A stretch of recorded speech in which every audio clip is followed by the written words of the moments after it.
get the vaccine or get a new job. Denver's mandate extends beyond city workers to some private companies. Vaccines as a back-to-school checklist item, convincing skeptical parents it's the right choice. We really took it for granted. The engineering marvel of I-70 through Glenwood Canyon, well, now nature has taken it back, with no telling when it'll see traffic again. Everyone in the community and even the Roaring Fork Valley cringe when they hear that alert on their phone. And a small town turning out the lights, a pitch black place where the sky looks like it used to, on Next at Night. Denver's message is as clear as any announcement on a DIA train, telling the unvaccinated today, you are delaying the departure of this pandemic. City of Denver is giving all its employees until the end of September to get vaccinated or get a new job. And the order extends to everyone who works in Denver's schools, hospitals, long-term care facilities, child care, and shelters. Denver's order does not provide an opt-out for mandatory testing. Instead, it's get vaxxed or get out. We know that kids are low risk, but not no risk. So there's a push on to convince parents to vaccinate kids who are age eligible before they go back to school. A community clinic in Denver told our Victoria De Leon they're seeing hesitancy on vaccine for kids, even from vaccinated parents. In Denver's Globeville neighborhood, there's a small clinic with a big responsibility. Absolutely. Tepayat Community Health's Chief Health Officer, Dr. Pamela Valenza, wanted a better understanding of how the community feels about vaccines. So they surveyed about 100 people. She says 90% were Hispanic or Latino, and 97% said they were or planned to get a COVID-19 vaccine. And there was only close to 3% who were still saying, well, I want a little bit more time to think about it, which is a very low percentage, especially in the Latino community. Confidence dropped when it came to the children of people surveyed. Dr. Valenza says their concerns of safety were understandable. Most of them were about heart-related issues from the vaccine. One of the ones that I think is at the top of a lot of parents' minds is myocarditis or pericarditis. And we know that the risk of myocarditis is much higher with a COVID infection than it is with a COVID vaccine. Eligible kids and teens 19 and younger make up almost 9% of total vaccinations in Colorado. According to the state health department, that age group makes up about 13% of the eligible population. With the school year approaching, protecting those who aren't yet eligible for vaccines is top of mind. In order to prevent another surge or another outbreak once we have a lot of school children going back to school, I think we need to look really carefully about who's vaccinated in those settings. Dr. Valenza says the messaging surrounding vaccine safety in kids is the same as it is for adults. And while some concerns are understandable, she says it's worth it. The benefits of the vaccine far outweigh any risks of the infection itself. So Pfizer hopes to submit their vaccine for emergency use authorization in kids 5 to 11 sometime between September and October, and soon after for those 6 months to 5 years old. And then, Kyle, the process of building confidence in the vaccine for that age group starts. And Dr. Valenza, she says one of the best things that's worked for her patients is just having those one-on-one conversations to talk about the safety and effectiveness of vaccines. Yeah, you think about it, Victoria, I mean, you got a population of 300 million people in the country, and it really has come down to just two people sitting across the table from each other talking about this. Yeah, it really has, and she says it would not be possible without those many community partnerships that they do and with vaccine clinics. Victoria De Leon, thank you very much. It seems that society's patience with those prolonging the pandemic is now growing thin. A wave of private and public sector employers are requiring employees to get vaccinated or find something else to do for a living. Public health requirements tied to employment are not new. For instance, you are free to decide that you won't wash your hands, but good luck getting a job as a cook or a surgeon. The percentage of Americans who say they will not be vaccinated can be reduced. It already has been. 6% of Americans surveyed told Kaiser Family Foundation that they would get vaccinated if and only if required by work or by school. And when pollsters followed up, almost a quarter of the people who said that they were anti-vaccine in January had gotten the shot by June. It's pretty basic. Make being unvaccinated a hassle, and more people are going to choose to be vaccinated, protect themselves and their neighbors. Vaccine requirements also provide cover to people who are being pressured by their family and friends to stay unvaccinated. They can say that they had to do it. They had to join the majority of Americans trying to put an end to the pandemic.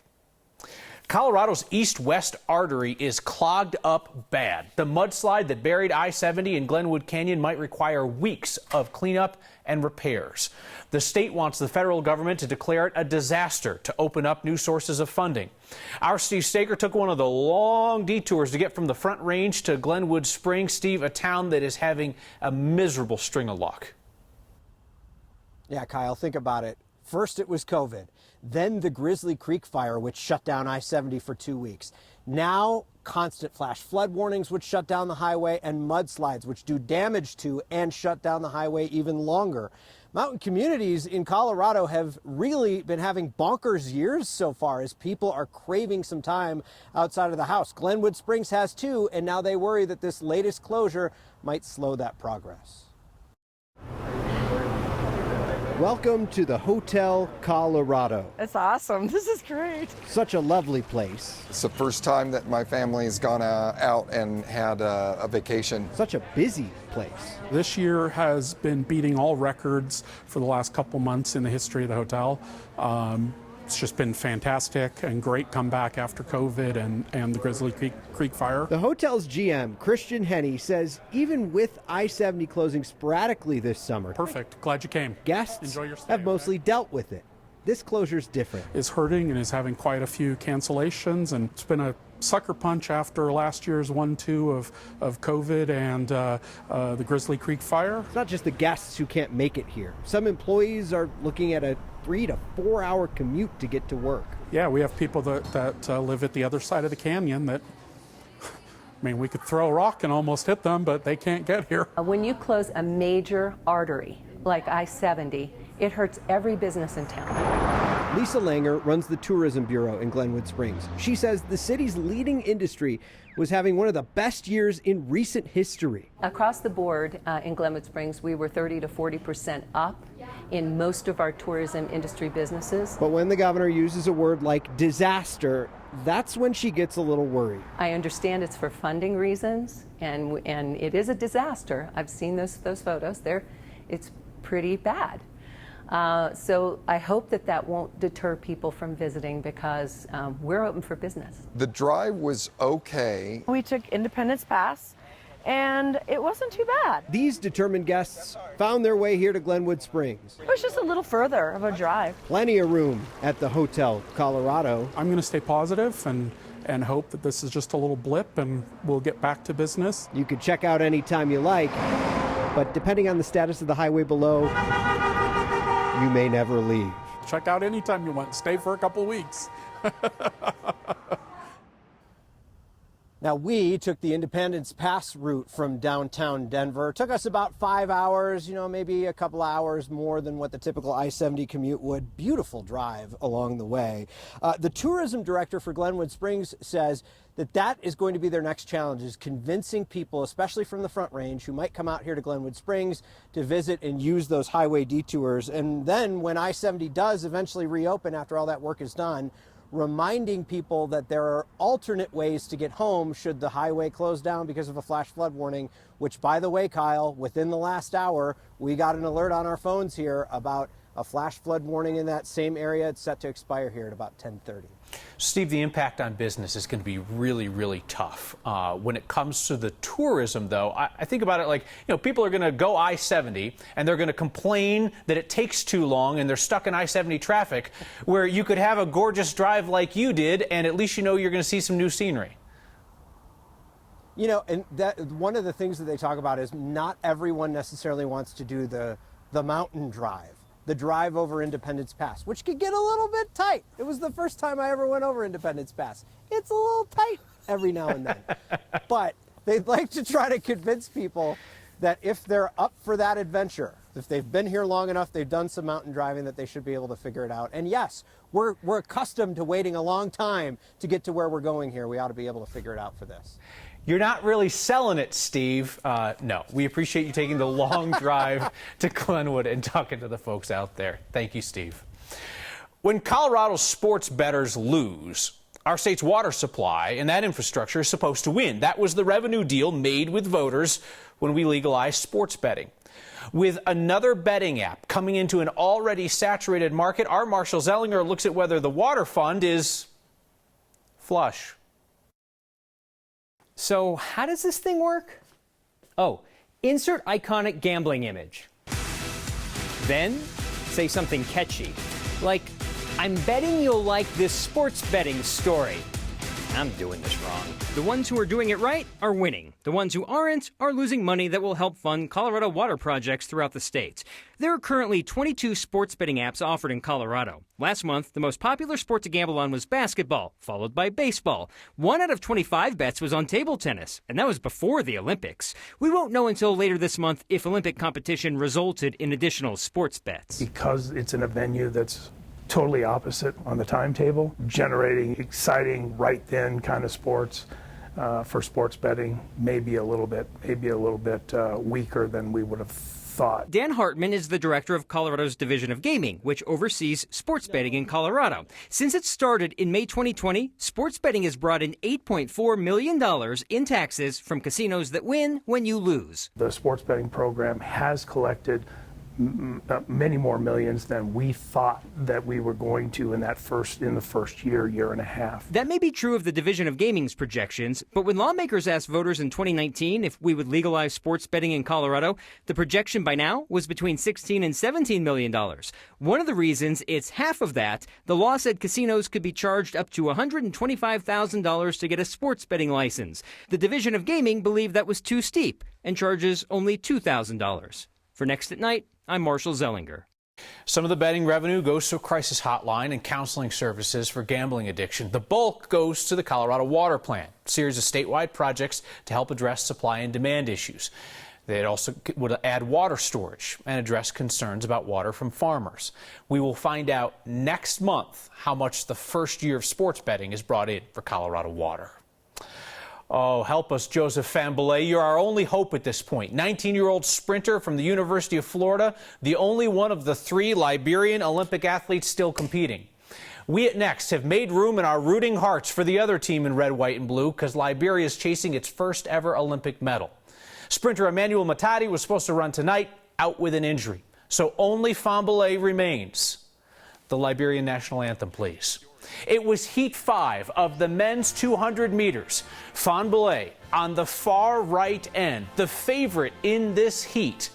And he seemed downright comfy start to finish. Fambelet advances, and with him, Liberia's only chance at their first ever medal. He runs in the semis tomorrow. He is 2 sprints away from turning one of those zeros into a 1. And what a victory that would be for one of the world's poorest countries, a country that has struggled to just field an Olympic team, let alone compete at an elite level.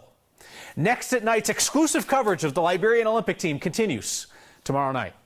First, though, big thank you to everyone who kicked in $5 or more for your Word of Thanks micro-giving campaign this last week. Together, you raised $18,000 for the National Sports Center for the Disabled, that longtime nonprofit that brings adaptive sports to Coloradans with disabilities as well as injured vets.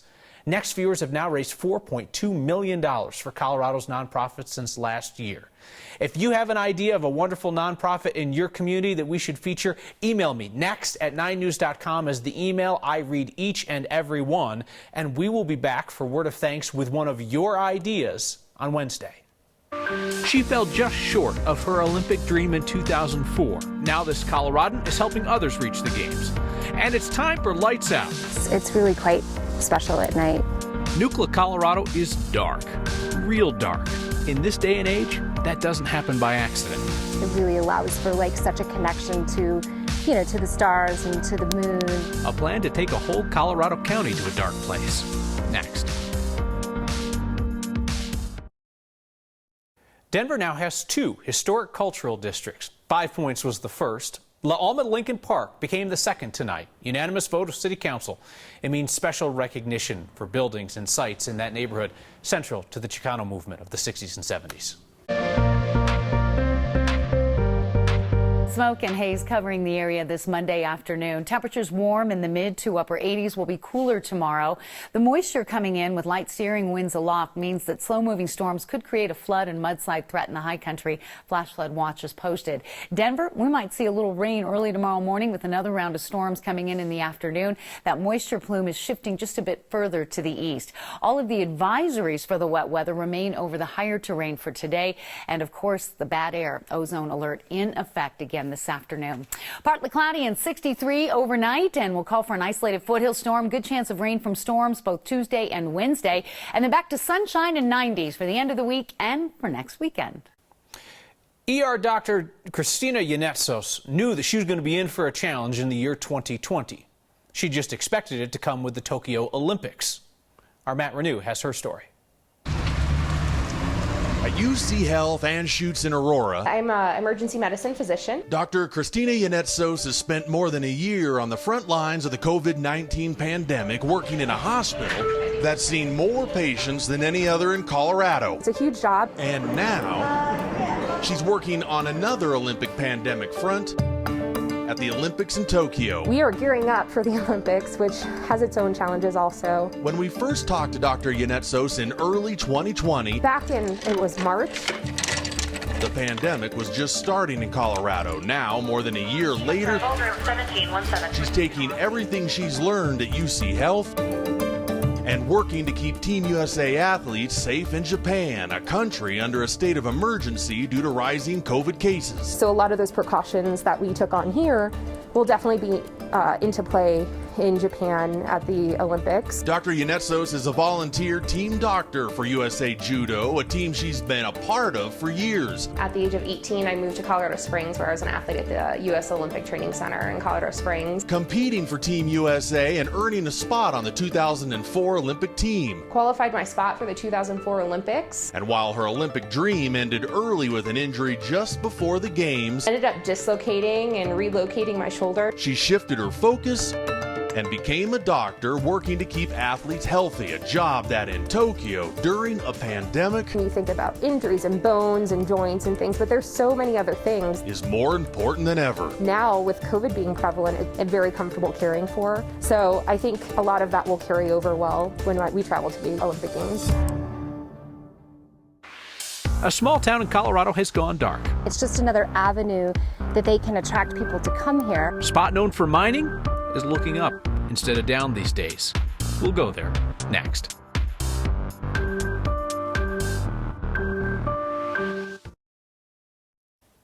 We're underneath the same big sky. Linda Ronstadt and James Taylor somewhere out there taught us all that. But what it looks like differs greatly depending on where you're looking up at it in Colorado. Lucky you if you're in one of the spots trying to keep the night sky dark enough to see the stars in the Milky Way. Our Mark Salinger and photojournalist Ann Herbst went to a very dark place in Montrose County in southwest Colorado as they're rediscovering Colorado. A town's connection with the earth has defined it for decades. When the mining community left, a lot of people left with that. You don't hear a lot about uranium these days. You also don't hear a lot about Nutla. Let's see, what have I got here? Mining put Nutla and Natarita on the map. They're both little tiny towns. Now these two dots, separated by millimeters on paper and 4 miles of highway, are redefining their relationship with nature. Oh, yeah. That's getting people around here excited. My name is Creighton Wood, but since not that many people can spell Creighton, I'm mostly known as Woody.